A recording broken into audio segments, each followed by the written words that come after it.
Alright, Illumination sucks. I don't think that's a shocker to any of my recurring viewers. I consider it the second worst company making frequent theatrical animated releases, with the first still belonging to Sony Pictures. It was so bad it's got its own 39-minute video on my channel. I'll put that at the end. Illumination has not made one film that consists of anything relatively tolerable. They're all bad and specifically designed to make money. Now, Sony does that in a similar format, but it took them, 16 years to make one decent movie? Yes, I actually like the Sony movie for once. Into the Spider-Verse is good. It's overrated as hell, but it is good. Because Illumination specifically designs a film around what would make money. They're only gonna make something if it makes money. And keep in mind, they specifically make their films largely cost-effective. That's why the animation is generally terrible. Like, they've never had a budget over $100 million, which, because good animated movies generally have larger budgets, like, look at these, and they make so much money, too. So this brings up the question, which one is the worst one? Because the worst one is what we're talking about today. And I think that award goes to the steaming pile of dog shit. That is the Minions 2015 spinoff. Now, Minions one of many things that I fucking hate, to be honest, and is the uncreative as people as Illumination are. They actually have a fucking clue about what they're doing. They're strictly trying to make money, and the Minions are some of the best designed characters and animations because they're specifically designed to appeal to kids and stupid adults. The main thing I hate about these stupid yellow cunts is the influence that they've had, because everyone else can just do something similar, because Minions are extremely easy thing to copy. They're not a easy thing to do. So, an example of this are kind of like the worst version of this, like the Rabbits. Remember those? I hate them even more. They were a thing before the Minions, but the new versions of these characters are basically just the Minions. They had a TV show that was awful, but it was just kind of like the Minions, basically. But anyway, so there's other things like, the Lemmings from Northern North. That's another bad animated kids movie I could review. That looks pretty awful. And there's other things that Illumination's made, like the fish from the Lorax. Like, those are delivered copies of the Minions, but I don't think they worked as well because of the design specifically. Now, anyway, I kind of see the specific influence of the Minions being negative in the same way that I see the specific influence that South Park had, for example, for being negative, because a vast majority of adult animated TV shows that aren't South Park are trying to be South Park, but South Park actually has a point with what they're saying, is written by comedic geniuses, and it's pretty impressive that I would actually like a show, even on its 22nd season, of all things. But the money just keeps on coming, considering Illumination Company has been making films for less than 1 decade, and it's the only studio that, besides Disney, to have not one, but 2 animated films, which both grossed over $1 billion. Now, let's look what they planned. Secret Life of the Pets 2. That may or may not be out by the publication date. The Rise of Gru. The second Minions. Oh wow, I'll probably talk about that in the future, realistically. Sing 2.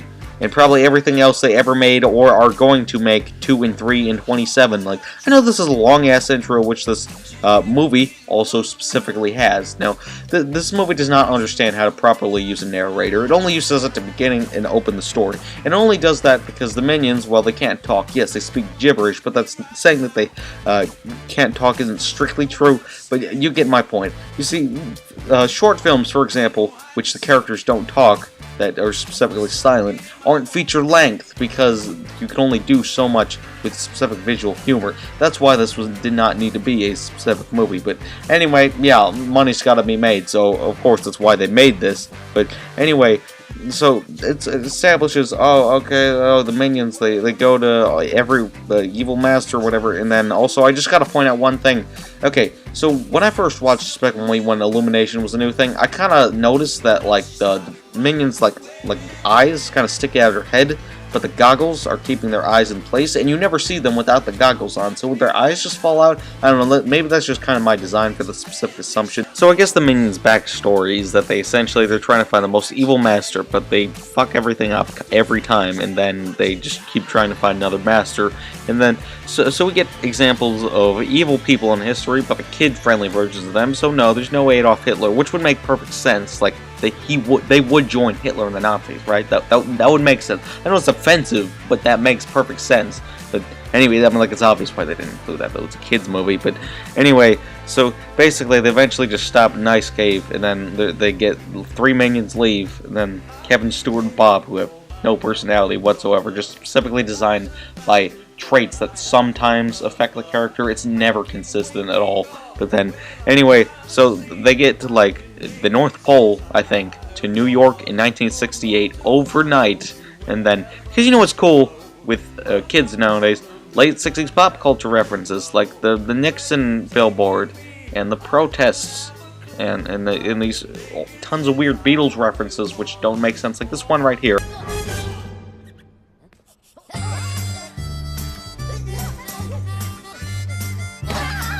So, this is an obvious parody of the Abbey Road album cover. It's probably the second most iconic album cover behind the Sgt. Pepper's, which is also a Beatles album. But anyway, so like if we specifically the right to left lineup of everybody: John Lennon, Ringo Starr, Paul McCartney, George Harrison. John is easily the most identifiable because he's in white, while Ringo, Paul, and George are all in similar palettes, but are still in different colors. But in the movie, it has Paul 3 times. But the accurate Paul is the one with no shoes right here, is in Ringo's placement. Like, that's not correct. I probably spent more time analyzing the scene, the photo, than the actual specific time within the movie, though. Anyway, then, like, a bunch of nothing happens, and then they discover that there's, like, a secret, like, a villain convention on the secret channel on TV. Because that's how TV works, everybody. And then anyway, so, like, Comic-Con was still, like, a new thing at the time, but they just have, like, how does nobody find this? Like, yo, I get that it's, like, this is, like, an underground organization and everything, but how does nobody find this? Like, so, like, why? How? Anyway, so they find the Scarlet Overkill, who they want to be their master, and then they become the master through, you guessed it, bullshit shenanigans, and then they decide, oh, we're gonna go steal the Queen of England's crown, and then, so they try to, and then Bob becomes the fucking King of England. Yeah, I kind of need to apologize to the entire country right here, or this movie needs to at least, because that's, like, how? So he pulls the sword out of the stone, which, in mythology, which I don't believe the sword in the stone is real, there's specific things that might have inspired the legend, but I know for a fact it's not real. But anyway, so basically, they just throw all the government out the window, and they change the national flag and everything, like a good old 5 minutes. Then we get a shitty montage of minions doing things, which this entire movie basically is. One shitty long montage. Scarlet Overkill wants to become the Queen of England shit, and then so the inauguration happens, and then keep in mind, outside the church, it's like sunny and shit, but then they go in, and then she almost fucking dies, and you know how I feel about fake out deaths. I pointed out that I fucking hate fake out deaths in my Incredible Stew video, but anyway, so then they go outside, and it's like thundering out, like it was just sunny out like 5 minutes ago, like it's like nighttime too, it's not like it has to be a pretty drastic time jump between the two. No, they intentionally chose it to be nighttime, and they just screwed up really badly because that's such a blatant continuity error. Like, how did you not notice it? Oh, and then you're probably thinking, oh, well, how did all this happen? Well, earlier in the film, there's this really disrespectful joke about how, oh, okay, so, you know, they're pissed off with Scarlet, so they go through the sewer somehow, and then they get a wreath from a funeral? And, like, they just steal that. Like, that's just fucking disrespectful. Like, I know it's a kid's movie and all, but, yeah, you know, I'm all for dark humor, but it's still a kid's movie. Like, why would you put that there? But then, anyway, so there's later in the film, there's just, like, a big-ass chasing London and shit, and then, like, you see, the Scarlet Overkill is, like, the stone-cold Steve Austin of supervillains, so, basically, so she's really powerful. She has like a rocket dress and shit, and then she's just shooting at all these minions over here. Like, how do you not miss one? Like you're missing all of them. Like you had to shoot at least one. Like I get you're not gonna get all of them. Like how do you not miss one? Oh, and then Kevin becomes giant, and then he eats a missile, and then he's small again because story. And then like how? And then and then the minions get knighted for destroying the entire fucking city.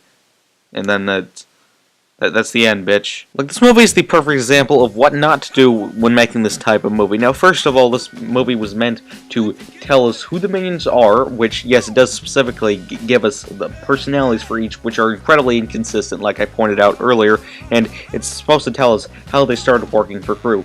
which it doesn't do at all. I'm assuming the second one is supposed to be doing that, but that's not what you would specifically think when you would think Minions spin-off prequel. Like you figured, because it would specifically rely on the future events of its predecessor, which it doesn't do. Like, so many scenes in this movie are pointless. Like, I lost count of how many shitty montages of Minions doing things there are, and they don't use this time to establish anything important later in the plot. They don't use it to develop any characters or anything.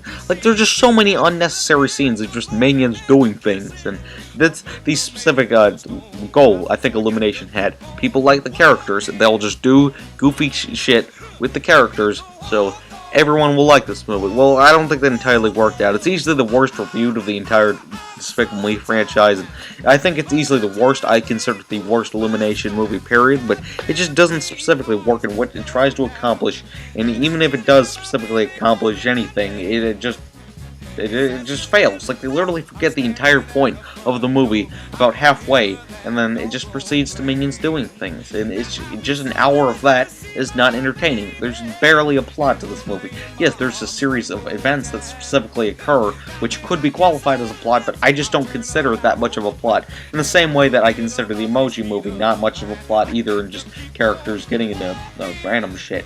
So, basically, what I'm saying is this sucks. I know I've said that like 10 times, but this movie's terrible. It is no reason being as successful as it is. It was specifically designed to make money. And I'm Dr. Henry. I'm signing off.